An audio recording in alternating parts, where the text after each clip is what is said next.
네, 우리 전 세계의 애국 국민 여러분, 그 전국의 또 애국 동지 여러분 반갑습니다. 오늘은 이제 지난 시간에 이어서 박정희 대통령 각하의 유비무한 정신을 계속 제가 사진과 함께 설명해 드리겠고요. 그 다음에 이제 또 시간이 되면 7, 8월은 국부 이승만 박사와 관련된 아주 중요한 절기들이 많이 있죠. 이제 8월 달은 특별히 광복절이기도 하지만 건국절이기도 하고, 또 제가 계속 말씀드리지만 건국했기 때문에 국군이 된 거죠. 군대가 국군이 돼서 건군절까지 같이 했습니다. 그래서 건국식 끝나고 건군식을 바로 시청 앞에 사열대를 만들어서 국부 이승만 박사께서 이제 국군의 행진을 사열하면서, 그게 사실상 이제 건군식이죠.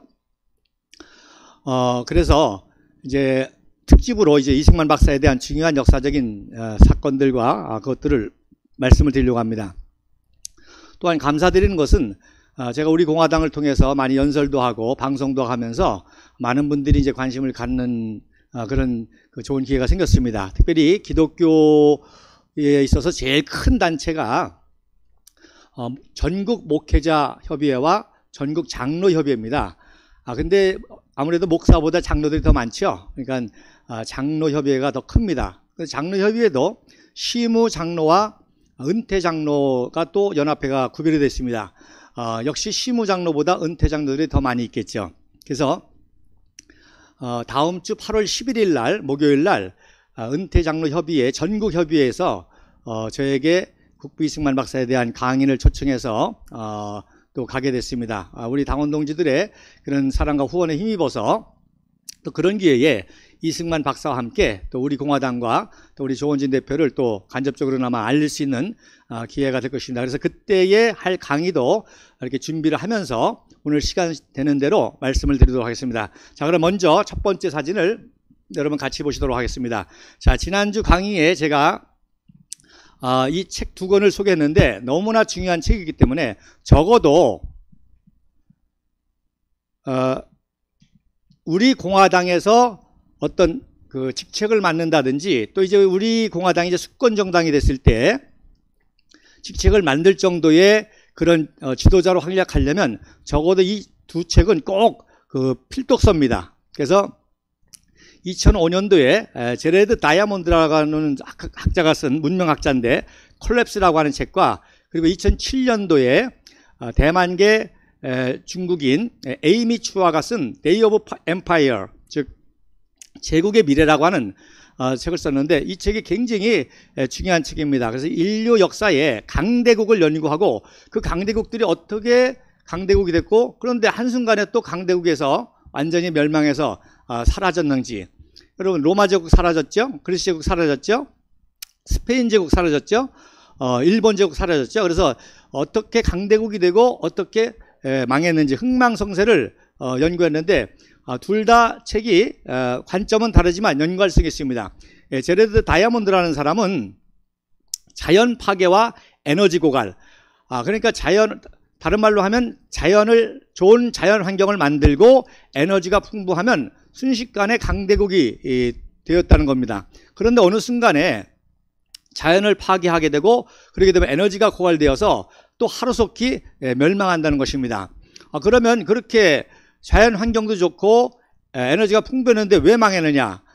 중요한 거는 이번과 같은 자연재해죠. 자연재해 우리가 예측할 수 없습니다. 그래서 자연재해를 통해서 자연이 파괴가 되면 또 에너지에도 영향이 미치고, 지난 뉴욕에서 허리케인으로 정전사태가 있었죠. 허리케인이 로 인해서 발전소에 타격을 입혀가지고 그 유명한 뉴욕시가 정전이 돼가지고 암흑의 시대가 돼가지고 온갖 또 강도와 또 이게 도둑질이 난무하는, 그래서 인류의 현존의 가장 최첨단 문명 국가라고 하는 뉴욕도 이런 자연재해에 의해서 한순간에 파괴되는 것을 경험을 했습니다. 그리고 자연이 파괴되면은 당연히 에너지를 얻기 위해서 또 자연을 파괴하게 되고, 또 인구가, 그러니까 잘 사니까 인구가 모여들 거 아니에요? 그러다 보니까 수요와 공급을 맞추지 못해서 에너지가 고갈되게 되면 또 상대적으로 그 에너지를 자연 환경에서 얻으려고 자연을 파괴하게 된다는 겁니다. 그래서 저는 여기에 더 중요한 것은 지도자라는 것이죠. 그러니까 아무리 황폐한 땅과 에너지가 없는 무라 할지라도 탁월한 지도자가 나오면 여러분 UAE 아랍에미레이트 연방 국부가 자헤드라고 하는 국부입니다. 그분은 사막의 나라였지만 그 석유 에너지를 가지고 탁월한 통치력을 발휘해서 지금 세계 최고의 첨단 도시 국가를 만들었습니다. 여러분 쿠웨이트도 기름이 나고 리비아 독재자 카다피도 기름이 나고 그 중동 국가들이 다 기름이 나는데 그 이유가 뭡니까? 그 풍부한 기름에도 불구하고 아직도 내전 또 억압 불행 이런 나라인데 대부분 유일하게 UAE가 이렇게 된 것은 바로 자연 환경도 사막지대도 어려웠고 에너지도 없었지만은 석유를 개발해서 그 석유 개발의 자금을 가지고 다양한 개발을 발전시켜서 그 지도자의 탁월한 안목으로 세계적인 도시국가가 됐던 것이죠. 그런데 아무리 자원과 에너지가 풍부해도 어리석고 미련한 지도자가 나오면 한순간에 망가질 수가 있다는 겁니다. 그 예를 우리가 북한에서 볼 수 있지 않습니까? 자, 에이미 추아라고 하는 사람은 2007년에 이 책을 썼는데 이분은 특별히 이제 내적인 요소로 외적인 요소 자연과 에너지가 아니라 내적인 요소로 바로 포용성을 얘기했습니다. 즉 그러니까 포용성 있게 인종과 국적과 이런 걸 모든 걸 초월해서 인재라고 하면 다 포용해서 나라를 세울 때에 강대국이 됐던 거죠. 대표적인 게 바로 신라의 최치원이가 당나라 가서 관료까지 되지 않았습니까? 그런데 이 포용성을 어느 순간에 상실하게 될 때에 그 제국이 망하게 된다는 겁니다. 이것도 말씀을 드렸지만 바로 그렇게 해서 강대국이 되다 보니까 이제 기득권층들이 자기 기득권을 유지하기 위해서 배타적이 되고 또 독재화되게 될 때 더 이상 새로운 인재들이 등용되지 못하고 해서 결국에는 내전으로 또 등등일로 망하게 된다는 겁니다. 저는 여기에 덧입혀 가지고 우리 조원진 대표님께서 탄핵 과정에서 계속 강조하신 것이 정의와 진실이 무너지면 나라가 망한다는 거예요. 그래서 중요한 게 사랑과 정의라고 보통 얘기하죠. 지도자에게 있어서 가장 중요한 게 사랑과 정의. 거기에 아울러 진실이라는 가치가 가장 중요합니다. 사회를 구성하는 인간들에게 있어서 가장 기본적인 도덕이 진실과 신뢰 아닙니까? 정직해야 서로 믿고 신뢰할 수가 있는데 바로 그 진실의 관계가 깨질 때 거짓이 난무할 때 결국 망하게 되는 것입니다. 그래서 놀라운 것은 이러한 역사가 광복 이후에 남한과 북한, 즉 대한민국과 북계 이 공산 집단에 분명하게 증명이 됐다는 거예요. 그래서 그 다음 사진 한번 보시면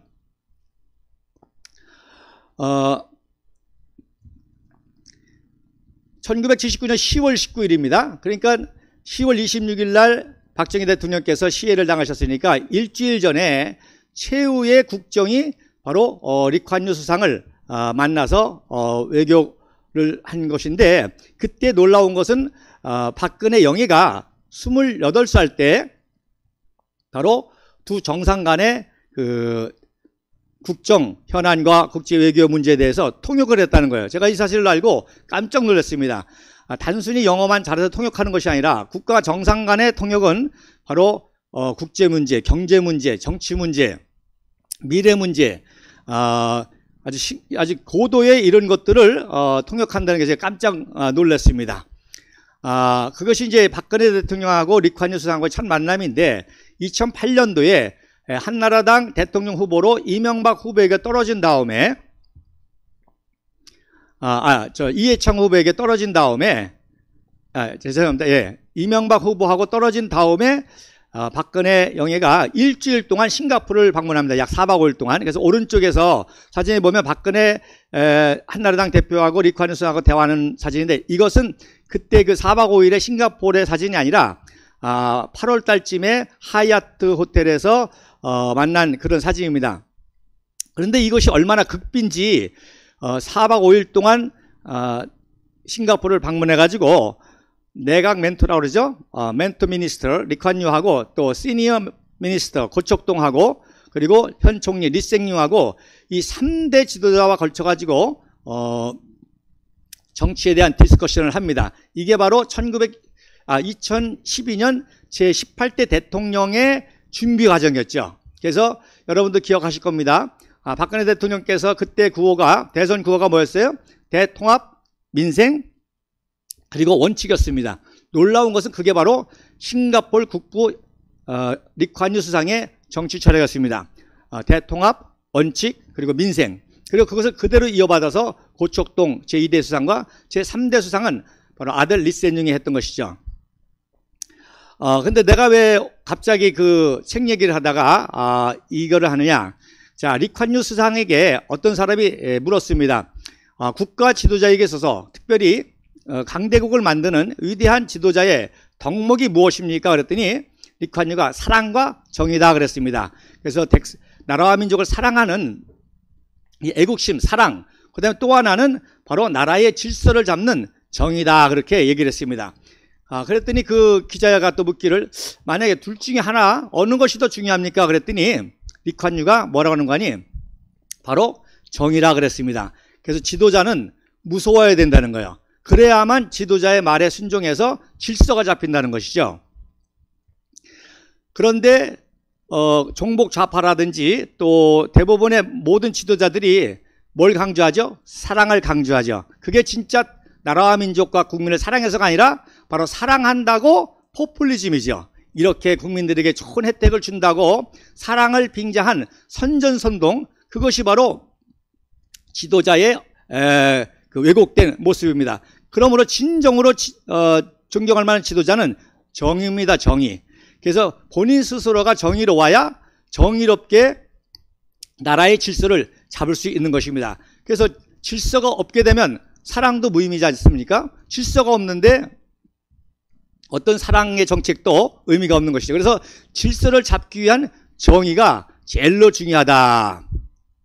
그래서 저도 제 개인적으로 경험을 말씀드린다고 한다면은 저도 여러 가지 다른 분야에서 일했기 때문에, 그리고 저 자신도 성격적으로 굉장히 겁이 없는 스타일입니다. 그래서 조원진 대표님께서도 어렸을 때 야구를 하면서 포수를 했다고 그러는데 저도 포수를 했고요.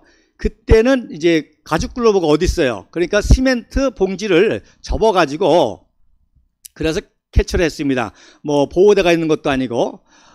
그래서 저 일평생에 누구를 무서워해 본다든지 두려워해 본다든지 겁이 없는 그런 스타일인데, 제가 이렇게 창당을 도우면서 조원진 대표를 모시면서 제가 그걸 처음으로 느낀 거예요. 조원진 대표가 무섭다. 왜 무섭냐? 바로 원칙을 지키기 때문에, 원칙을 지키는 분이기 때문에 늘 경계해야 되고 도다보게 되고, 그래서 제가 이 리콴유 수상의 이 명언, 사랑과 정의 중에 어떤 것이 더 중요하냐? 바로 정의라는 거예요. 그래서 지도자는 무섭고 두려워야 된다는 거예요. 우리가 문재인 두려워합니까? 안 두려워하죠. 왜? 정의롭지 못하니까. 윤석열 두려워합니까? 안 두려워합니다. 왜? 정의롭지 못하니까. 우리가 두려워하는 건 뭐예요? 정의가 두려운 거예요.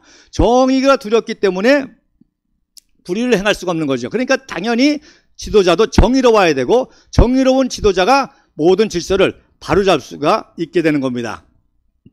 자, 그래서 그 다음 사진에 보면 이제 말씀드린 대로 자연 환경의 파괴와 에너지 고갈 사태가 어느 정도 심각한지, 여러분 왼쪽에 있는 사진이 1911년도에 일제 총독부에서 조선 임야 분포도를 조사한 것입니다. 그러면 뭐 저 북한 지역은 그나마 백두산, 묘양산 지역, 금강산 지역 제외하고는 정말 민둥산이죠. 그런데 놀라운 것은 말씀드린 대로, 지난해 말씀드린 대로 광복 이후부터 산림 녹화를 시작해가지고 그 다음 사진이 바로 2015년도에 한반도 산림 황폐화 지도입니다. 대한민국은 뭐 완전히 금수강산이 됐죠. 근데 북한은 거의 일제시대보다도 못하게, 일제시대에 무성했던 백두산, 모양산도 거의 뭐 얼마 남지 않고 다 황폐화된 모습을 볼 수가 있습니다.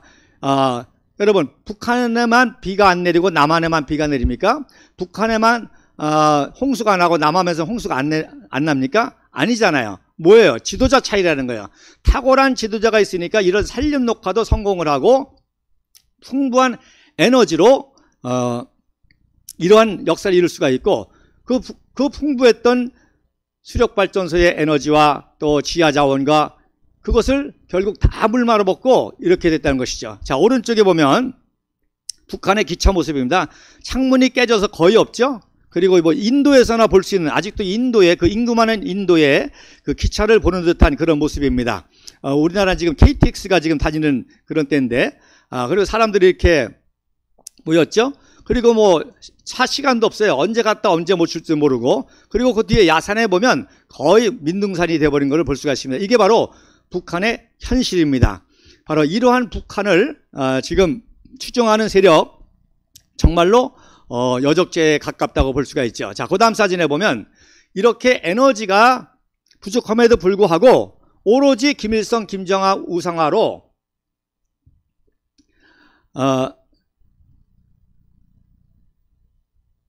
초상화에다가만 불을 붙이죠. 자, 그래서 왼쪽에 이게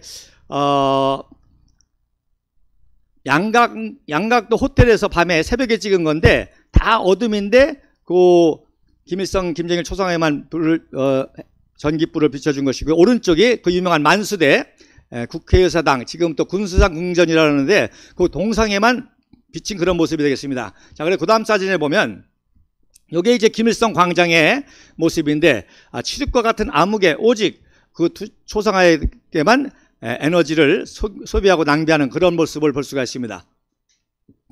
그리고 오른쪽 사진이 이제 그 한반도 2015년 위성 사진인데, 북한은 뭐 평양 쪽 말고는 다 어둠이죠. 놀라운 거는 어느 정도 대한민국의 그 지식인들이 왜곡되는 거 아니, 어떤 한 서울대 학생이 뭐라고 그러는 거 아니, 정복좌파하겠죠. 저거는 한미 동맹으로 계속 군사훈련을 하기 때문에 북한은 바로 김일성의 명령에 의해서 일사불란하게 움직이는 등화간제 훈련 때 해서 이렇게 됐다는 겁니다. 그렇게 실드를 치더라고요. 여러분, 등화간제가 뭐예요? 빛이 노출되지 않도록 보호하는 거 아닙니까? 그러면 이건 뭡니까? 평양을 때리라는 거 아니에요? 평양만 반짝이니까 평양 폭격하라는 표시죠. 이게 서울대 교수, 서울대 학생들, 대학원생들, 특별히 정복좌파에 물드는 사람들이 이렇게 이런 것을 쉴드 칩니다. 이게 탄핵이고 이것이 윤석열 정권의 모순입니다. 무조건 자기 편이면 쉴드를 치고 무조건 적이면은 반대하는. 그래서 이번에도 정말 어처구니 없는 왜곡들이 많이 있지 않습니까? 자연재해의 수해에 영부인이 쇼핑한 걸 가지고서는 무슨 섬유산업 견학을 했다는 등, 아이쇼핑만 했다는 등, 이런 수준, 정복좌파와 똑같은 수준이 바로 지금 현재의 기득권 여야의 모습이라는 것입니다. 자, 그러면 그 다음 사 이제부터 본격적으로 지난주에 이어서 박정희 대통령 각하의 유비무한 정신을 말씀드리겠습니다. 자, 박정희 대통령께서 늘 이렇게 회오를, 이제 초반에는 그렇게 명필은 아니셨지만 어제 말씀드린 것처럼, 엊그제 말씀드린 것처럼 이승만 대통령의 그 명정을 쓰신 소전 손재영 선생의 사사를 받아가지고 계속 붓글씨를 연습하는데, 자, 유비무환이라고 하는 최초의 휘호는 언제 나타나는 거니? 1968년도에 나타났습니다. 여러분, 1968년 1월 21일 날 북파공작원이 청와대를 습격하지 않습니까? 근데 그 사태를 진압하고 이틀도 안 돼가지고 왼쪽에 보면 직접 북한산을 방문한 모습입니다. 굉장히 용감하죠? 게릴라 잔당에 숨어 있을 수도 있고 한데 직접 현장을 방문한 모습이고, 그래서 그해 7월에 처음으로 유비무환이라고는 휘호를 쓰십니다. 특별히 제8사단장 양봉식 소장을 위해서 쓰셨는데, 이분은 특별히 다부동 전투에서 특공대를 지휘해서 673 고지를 점령했던 아주 전쟁 영웅 중에 하나입니다. 그래서 유비무환을 처음 쓸 때는 특별히 국방 안보에 대한 그런 개념을 가지고 쓰셨던 것 같아요. 그런데 그 다음에 1969년도에 이번에는 홍수가 아니라 가뭄이 왔습니다. 그래서 이 사진이 1969년도 여름에 가뭄에 백성들을 걱정하는 모습으로 창밖을 내다보면서 노심초사하고 기도하는 그런 박정희 대통령의 모습입니다. 1969년입니다. 그래서 이때의 에피소드도 말씀드렸죠. 이렇게 밖을 살피다가 밤에 노화산 청년을, 사회치료 농업 분야에서 활동했던 그 청년을 데리고 어딜 가자는 거예요. 그랬더니 남양주의 원당 저수지에 가가지고 그 메말른 풀뿌르기 땅바닥을 부여잡고 박정희 대통령이 통곡하면서 하늘을 향해서 기도하고 백성들을 구원을 위해서 기도했다는 그런 유명한 예화가 있습니다. 바로 그때의 모습인데 이 모습을 좀 잘 보시기 바랍니다. 더 놀라운 거는요, 박정희 대통령 집무실에 그 벽지가 있지 않습니까? 이 벽지가 이승만 대통령 때 있던 벽지 그대로입니다. 그러니까 박정희 대통령은 청렴 결백해서 청와대도 웬만한 걸 수리를 안 한 거예요. 그대로. 다만 한 가지 재미난 거는 오른쪽에 창 밑에 라지에타가 있죠. 원래는 여기까지 창이 다 있었습니다. 그런데 요거 하나만 라지에타를 놓기 위해서 창 아래 창에 라지에타를 놓고 위에 창만 열린 거죠. 요거 하나 변화된 것이 유일한 청와대 변화였습니다. 자, 그 다음 사진에 보면 1971년도에 이제 제7대 대통령의 취임을 하십니다. 그리고 역시 한 달 만에 또 자연재해가 오니까 부여 지역의 수해 지구를 방문한 모습입니다. 뿐만 아니라 여러분 1971년도 7대 대통령 때 놀라운 사건이 있었죠. 김대중하고 선거가 붙었는데 100만 표밖에 차이가 안 난 거예요. 이때 이 박정희 대통령께서 굉장히 충격을 먹으셨습니다. 왜?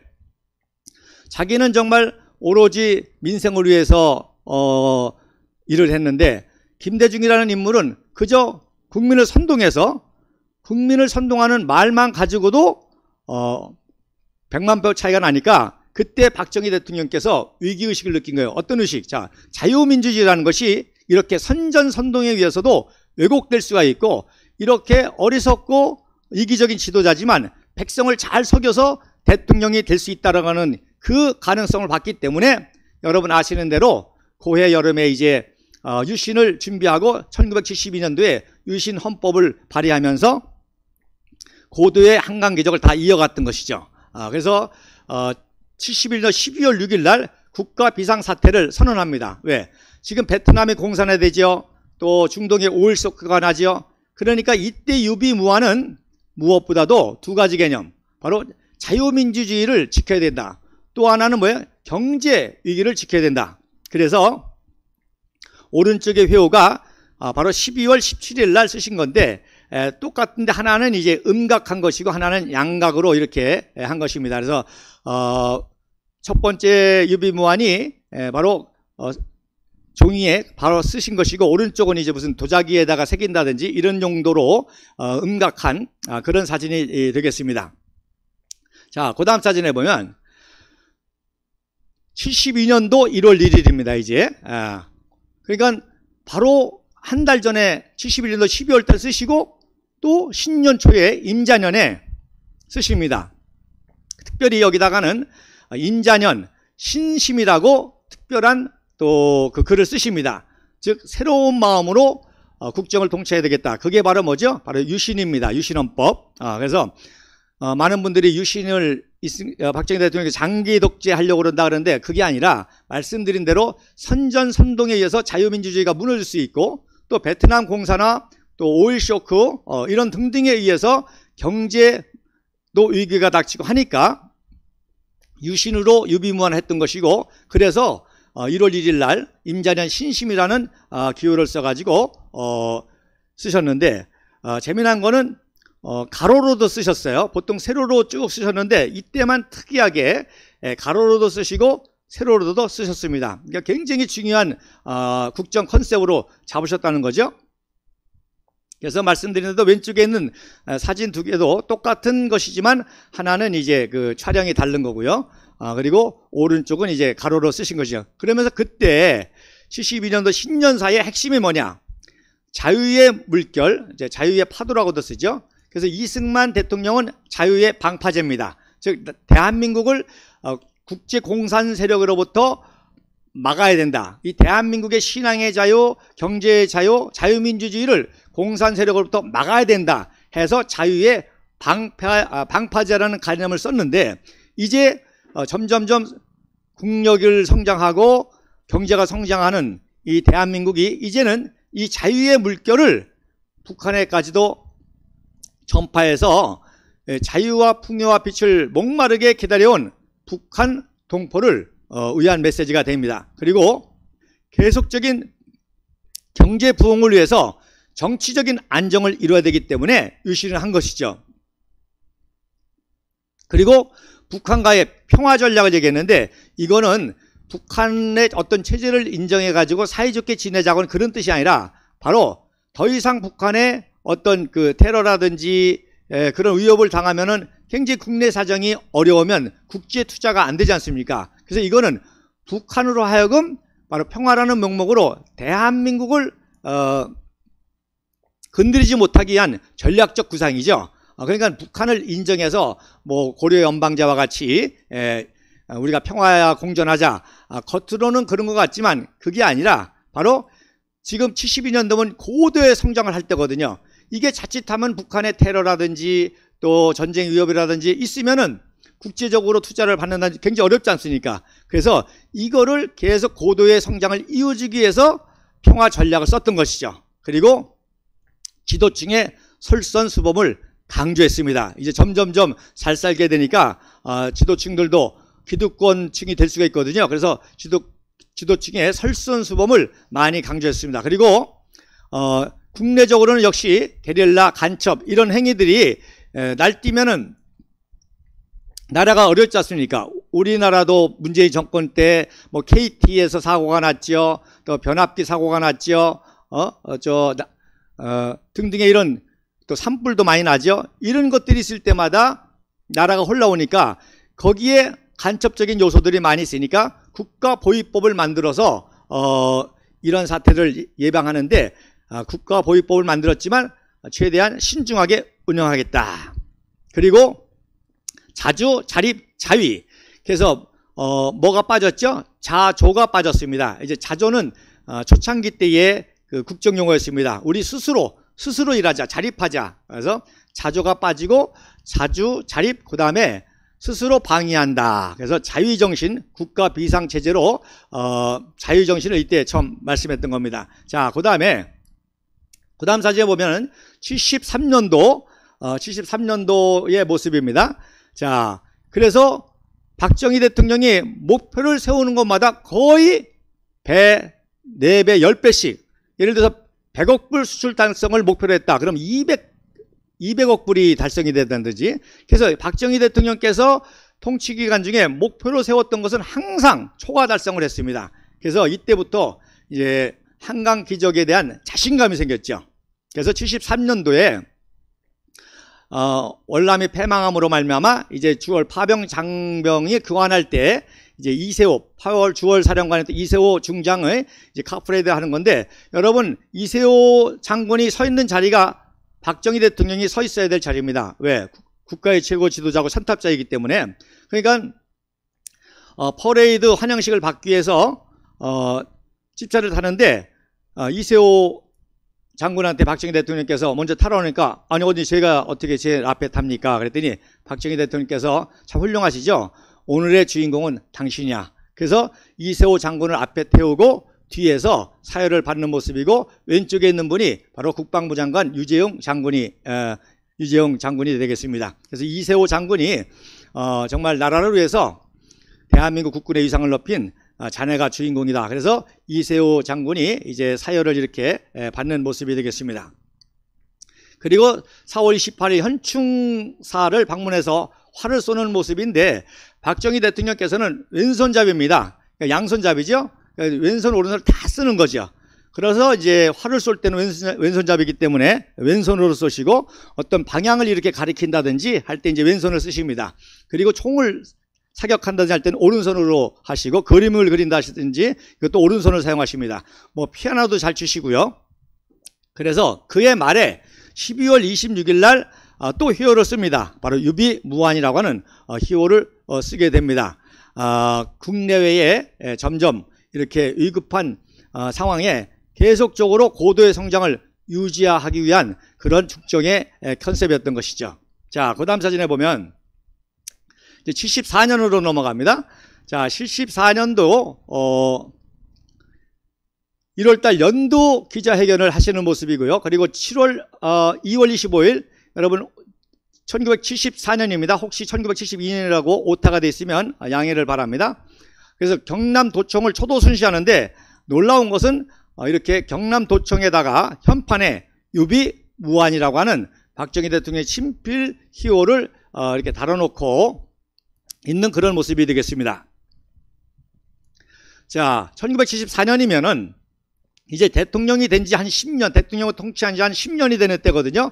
그러니까 10년 정도 되면 기득권층이 되어가지고 어떤 부정부패와 불의들이 있을 수 있으니까 이때 유명한 서정쇄신이라는 걸 했습니다. 즉 특별히 서민들의 행정을 도와주는 공무원들이죠. 그러니까 공무원들의 기강을 잡기 위해서, 그러니까 나라가 고도로 발달할 때 공무원들이 힘이 세지 않습니까? 뭐 인허가를 내준다든지 뭐 사업을 한다든지 이게 다 정부에서 했기 때문에, 그래서 공무원들의 부정부패, 뭐 세무서, 경찰, 또 검찰 등등, 그래서 대대적인 서정쇄신 운동을 했을 때입니다.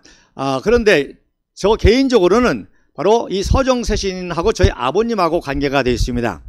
저희 아버님은 이제 경찰 공무원이셨다가 6.25 참전하고 아마 휴전 이후였던 것 같아요.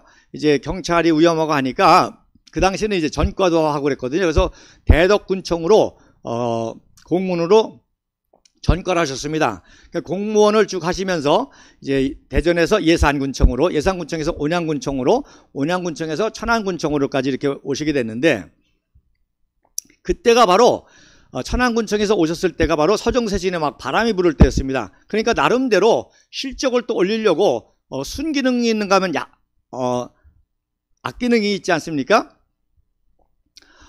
그래서 나름대로 이제 서정쇄신의 건수를 올리려고 또 이렇게 찾는데, 저희 아버님이 감사하게도 굉장히 청렴결백하신 분이에요. 그래서 공무원을 그렇게 하셨는데 오로지 양정계장하고 격리계장만 하셨습니다. 그 당시는 농경사이기 때문에 격리계장이 굉장히 그 파워가 있었고요. 그 다음에 아니면 자금을 관리하는 이 재무계장이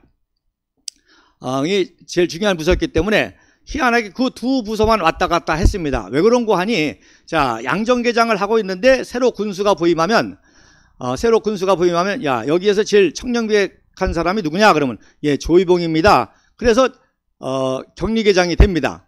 그러면 이제 군수가 자기 마음대로 재물을 주무르고 싶은데 아버님이 워낙 청렴결백하시니까 그게 안 통하잖아요. 그러니까 얼마 있다가 또 농정계장으로 농업계장으로 또 좌천이 됩니다. 그러다가 또 군수가 바뀌면 똑같이 여기에 제일 청렴결백한 직원이 누구냐? 그러면 조이봉입니다. 그럼 또 이제 재무계장. 그러다가 또 마음대로 안 되면 또 양정계장. 그래서 평생 재무계장, 양정계장만 하셨습니다. 그런데 천안에서도 양정계장을 하셨었는데, 그때 이제 아버님께서 교회에 나가시면서 그 당시 교회들이 다 어려웠지 않습니까? 교회의 사찰이 못줄이라 그러죠. 그래서 모를 심을 때 줄로 쭉 그어놓고 표시한 곳에 이제 모를 심는데 그걸 못줄이라 그럽니다.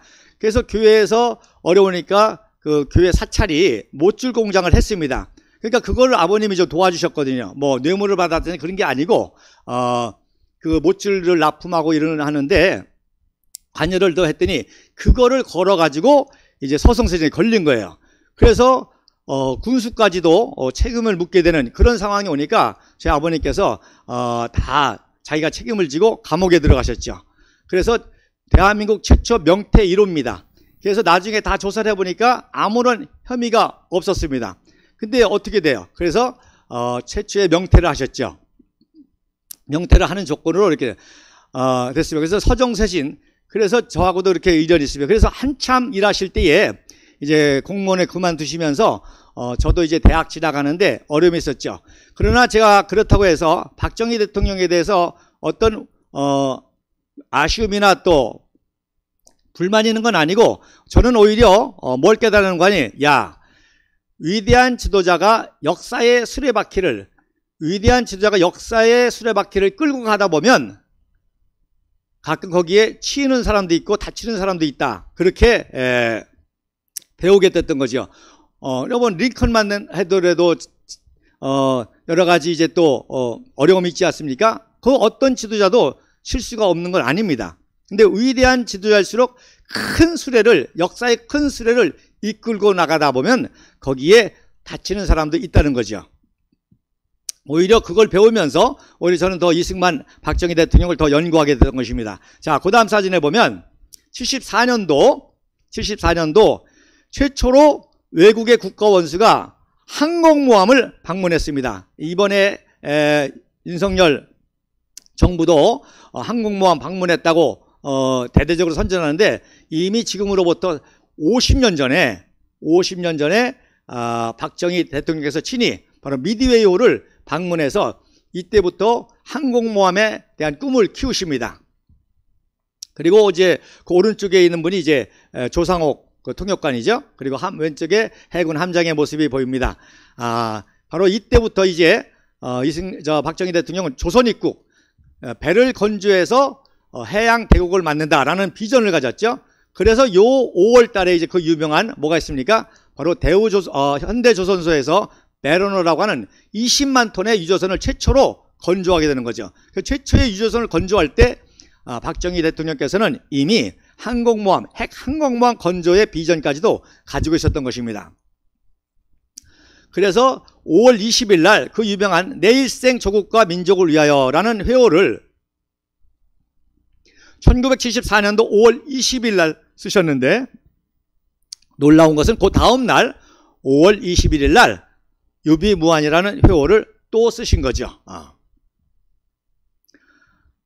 그래서 우리 대한민국이 이제 북한을 통일하면 북한의 핵을 이렇게 평화적으로 이용하는데, 그래서 동북아 해양 질서의 안전을 위해서 항공모함을 건조하는 것으로 핵을 전환하고 핵무기를 개발하지 않고 이런 비전을 가지고 나가야 될 것입니다. 자, 그 다음 사진에 보면 79년도에 굉장한 위기가 왔죠. 카터의 인권 외교라고 하는 것으로 대한민국의 그 내정을 간섭하면서 미군 철수라고 하는 그런 이제 엄청난 위기가 닥쳤고, 그래서 평화 정착을 위해서 남북 및 3자 대화를 하자.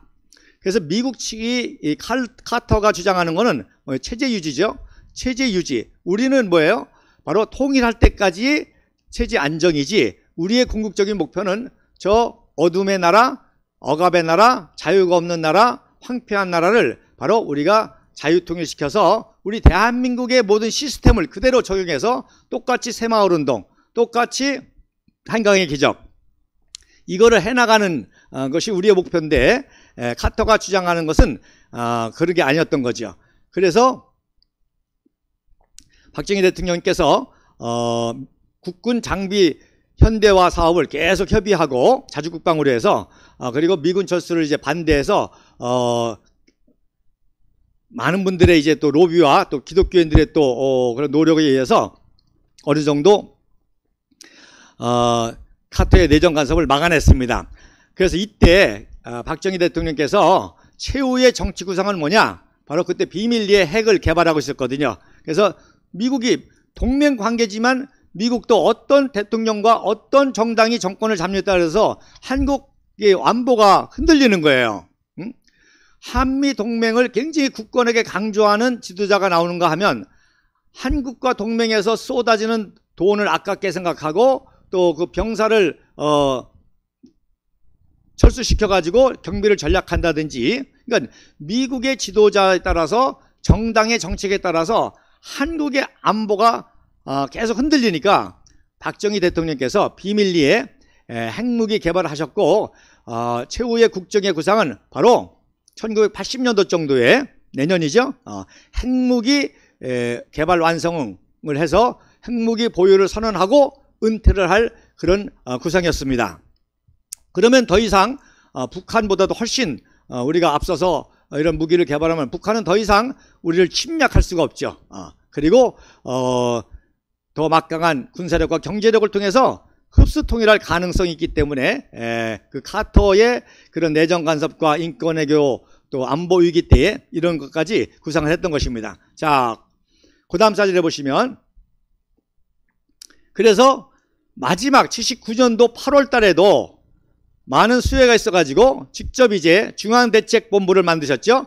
그래서 유비무환의 정신을 가지고 박정희 대통령 각하 때 중앙재해대책본부를 만들어서 전국적인 수혜와 이런 것들을 대비를 하는, 그래서 왼쪽이 이제 중앙대책본부인데, 뭐 지금은 더 박근혜 대통령께서 더 잘 만들었겠죠. 근데 이 당시만 해도 대충 분위기를 보면 아시죠?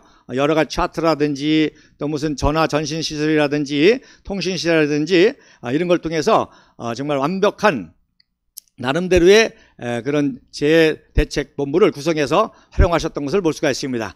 그리고 30일 날 순천시청 상황실에 방문해서 직접 전남도지사 장영태의 수해 보고를 들으면서 대책을 협의하는 모습입니다.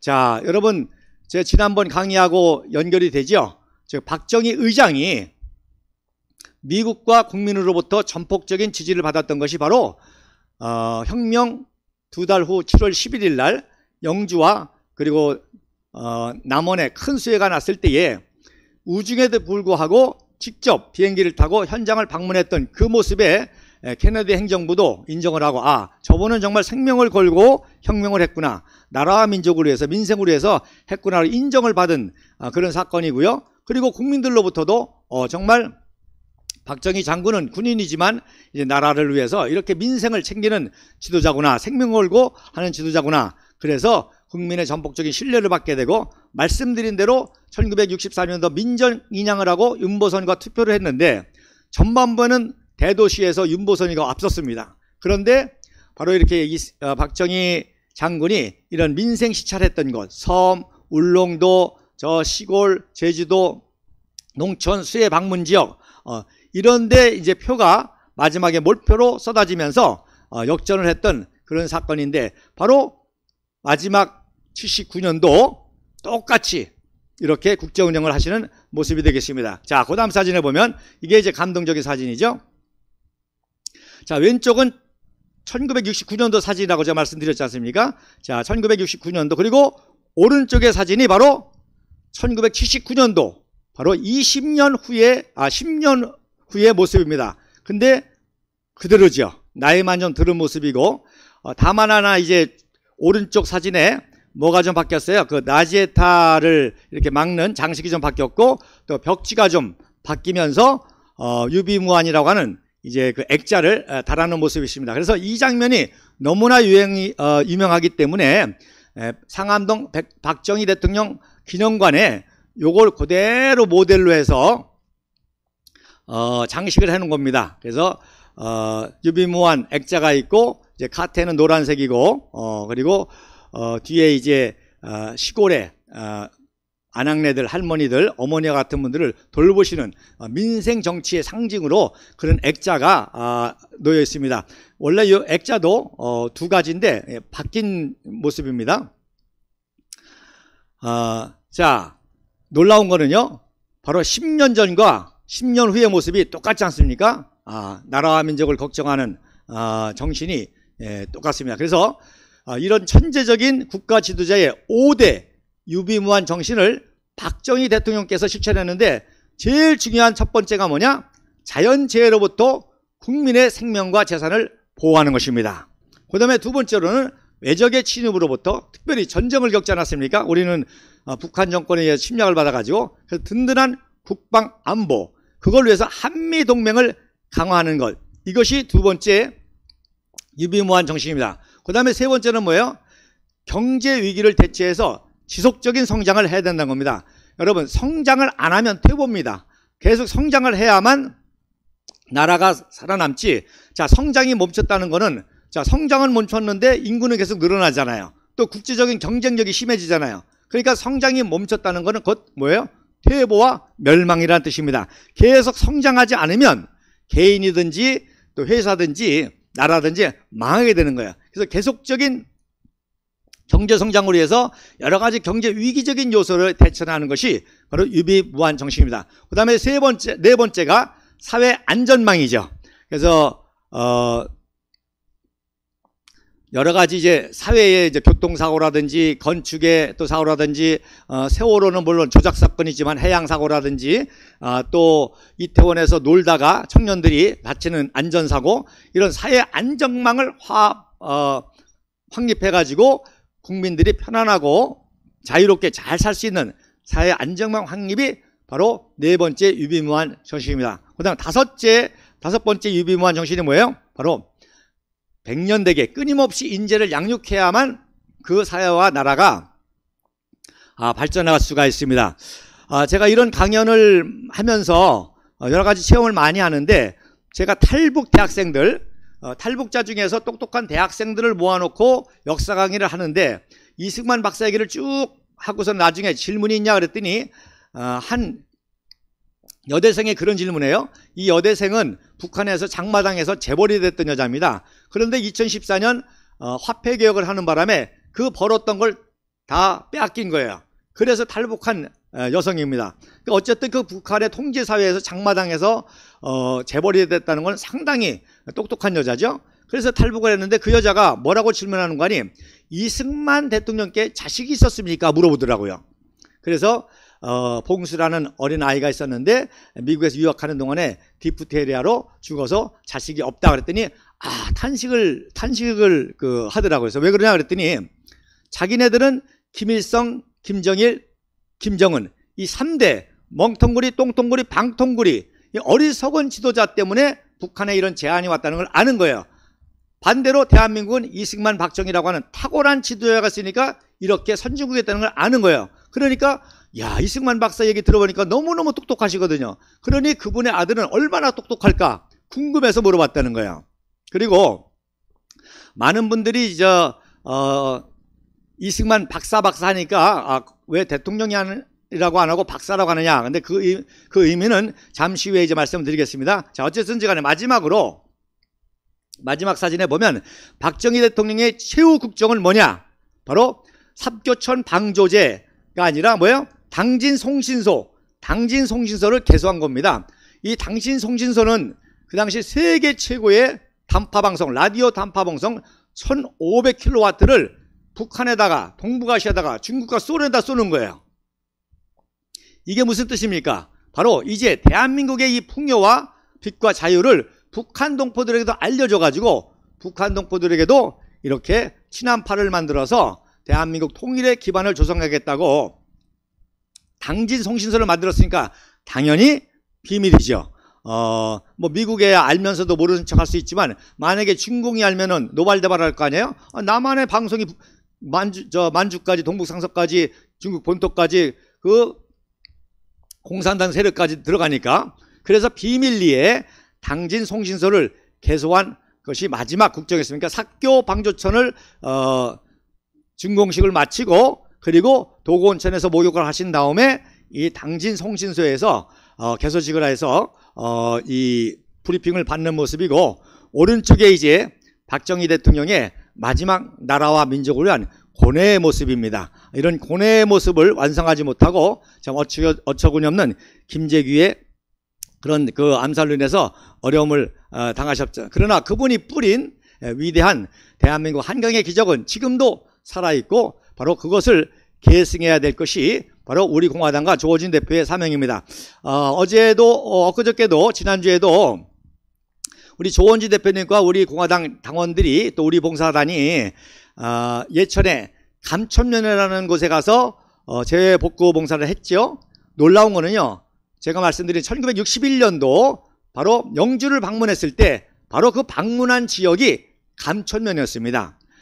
박정희 장군이 방문했던 그 지역을 우연치도 않게 이번에 조원진 대표님과 우리 동화당 당원들이 가서 똑같은 역사를 했던 것이죠. 그래서 정말로 역사적으로 이런 연속성을 가지고 국부 이승만 박사와 박정희 대통령 각각과, 그리고 그분들이 세운 한강의 기적에 막강한 군사력과 경제력과 문화력을 가지고 북한 동포를 해방하는, 그리고 만약의 경우 김정은 독재를 제거하기까지 참수작전까지 이런 것을 준비했던 박근혜 대통령을 참 어리석은 기득권층에 의해서 정말 어처구니없는 탄핵을 당했습니다.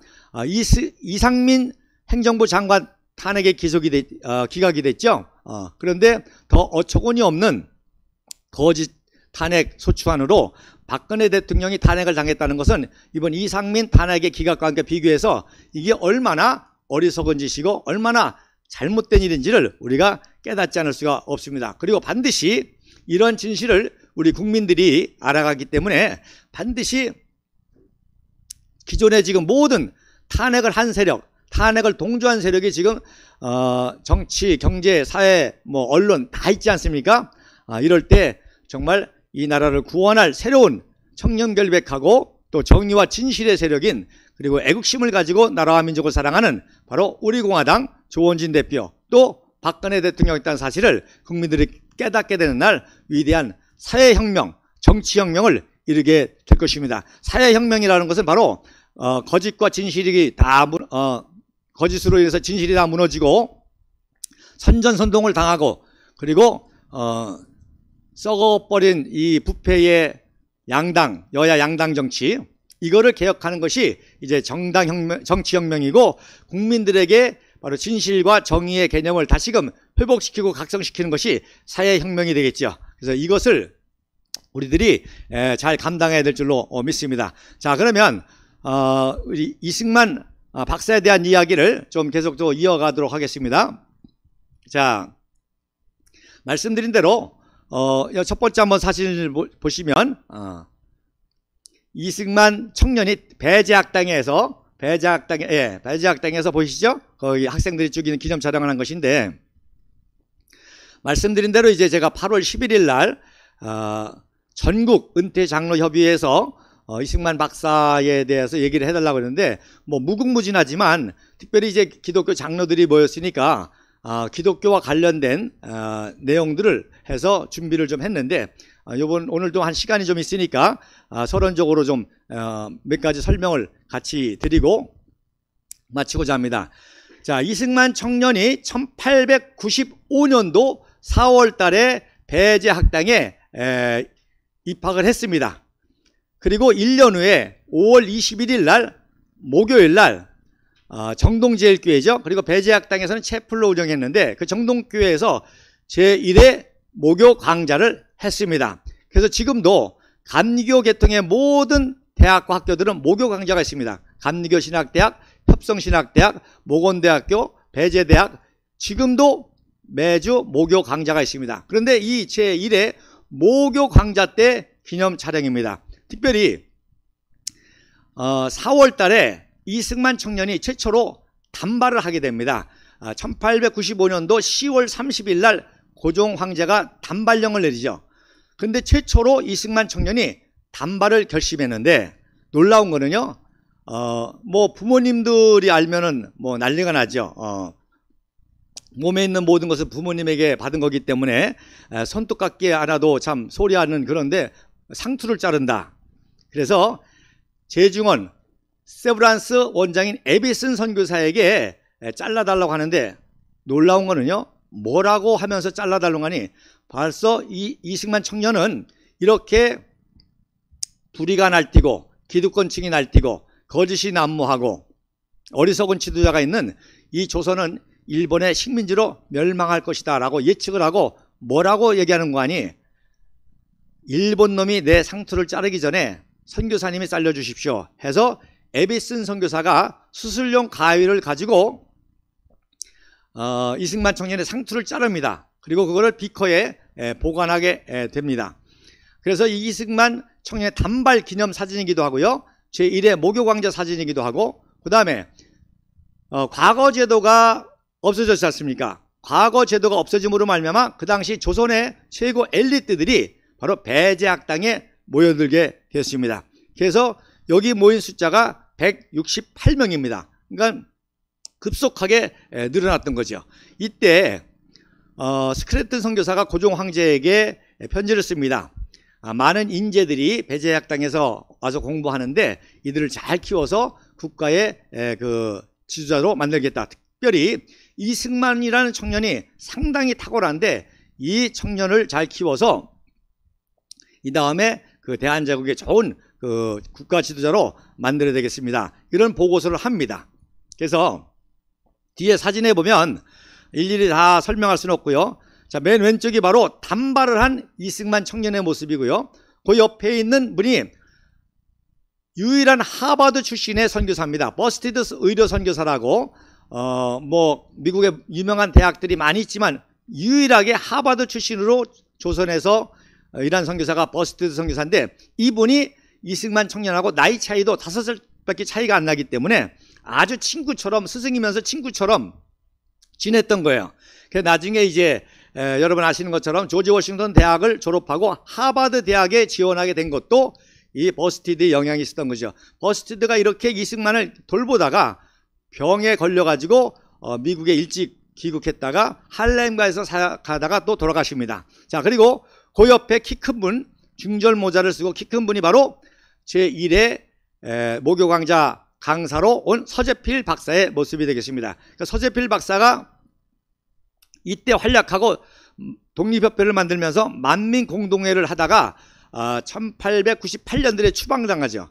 그래서 그 이후에 이제 서재필 후계자로 이승만 청년이 이제 활동을 하다가 감옥에 갇히게 됐던 것입니다. 자, 그리고 오른쪽에 있는 사진이 바로 제중원의 에이비슨 선교사입니다.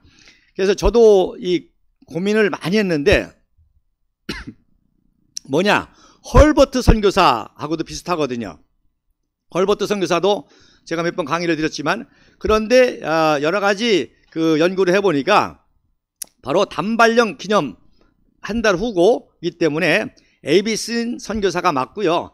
헐버트 선교사는 이때 배제학당에서 이승만을 가르치기도 했지만 또 관립중학이라고 그러죠. 오늘날의 경기중학교, 거기서도 교사를 했기 때문에 아마 모교 강좌 시간에는 안 왔을 수도 있습니다. 그렇다고 한다면은 에이비슨 선교사가 맞습니다. 자, 그래서 앞으로 이렇게 이승만 박사 청년이 어떤 시절이었는지 마지막 요 사진만 설명해드리고 다음에 이어서 말씀을 드리겠습니다. 말씀드린 대로 대한제국 개혁운동을 서재필의 뒤를 이어받아서 하다가 대역죄로, 즉 고종황제를 폐위하고 박영호를 옹립하려고 하는 반란죄에 엮여가지고 감옥에 들어가죠. 그 감옥에 들어가서 이승만 청년이 회심하게 됩니다. 근데 이것이 얼마나 놀라운 사건인고 하니 바로 이승만 청년의 회심을 선교사들이 기념해 주는 거예요. 특별히 1900년 2월 22일, 그러니까 1899년도 1월 8일 날 체포가 돼서 서소문 교도소에서 조사를 받다가 1월 30일 날 총기를 휴대하고 탈출했다가 다시 잡히거든요. 그때 이제 이승만 청년이 1899년 2월 2일경에 이제 회심을 했는데, 그 소식을 듣고 이승만을 키웠던 선교사들이 너무너무 기뻐해서 이승만의 회심을 기념해 주는데, 바로 1900년 회심 1주년이죠. 회심 1주년에 2월 22일 날, 이날은 미국 국부 조지 워싱턴의 생신이기도 하고, 그래서 지금 미국의 국경일로 대통령의 날로 기념을 하고 있습니다.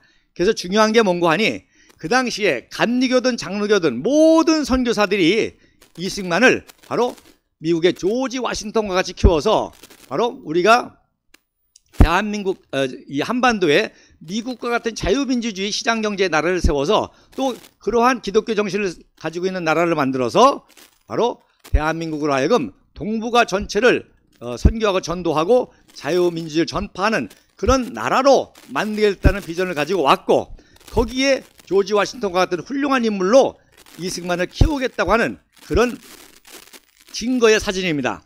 그래서 이승만 옥중 회심 1주년에 바로 기념 촬영을 한 것인데, 바로 독립전쟁 당시에 복장을 하고 촬영을 했습니다. 그래서 왼쪽에서부터 노블 선교사, 벙커 선교사, 그 다음에 노블 선교사 안에는 매티 선교사, 그리고 완볼트라고 하는